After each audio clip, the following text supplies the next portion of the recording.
Good evening. నమస్తే. ముఖ్యంగా ఈరోజు ప్రెస్ మీట్ ముఖ్య ఉద్దేశం ఏంటంటే, ఈ నెల 11వ తారీఖున ఈ నెహ్రూ నగర్ శివారులో ఈ గంగాధర్ అనే వ్యక్తి హత్య గావించబడిన విషయం మీకు తెలిసిన విషయమే. ఆ కేసును ప్రతిష్టాత్మకంగా భావించిన జిల్లా ఎస్పీ గారు కొత్త చెరువు సిఐ ఇందిరా ఆధ్వర్యంలో ఒక స్పెషల్ టీం ఫామ్ చేయడం జరిగింది.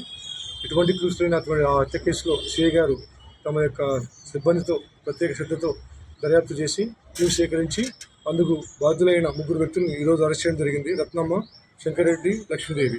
ముఖ్యంగా ఈ హత్య కారణం ఏంటంటే, హత్య గావించబడిన గంగాద్రి ఈ లక్ష్మీదేవికి పరిచయం కలదు. ఆ పరిచయాన్ని ఆసరా చేసుకొని ఈ గంగాద్రి ఈ లక్ష్మీదేవిని ఎక్కువగా ఇబ్బంది పెడుతున్నాడని గమనించిన లక్ష్మీదేవి వాళ్ళ బంధువులు చెప్పడంతో ముగ్గురు కలిసి ఒక కుట్ర ప్రకారం కట్టెలతో తలపైన గాయపరిచి చంపడం జరిగింది.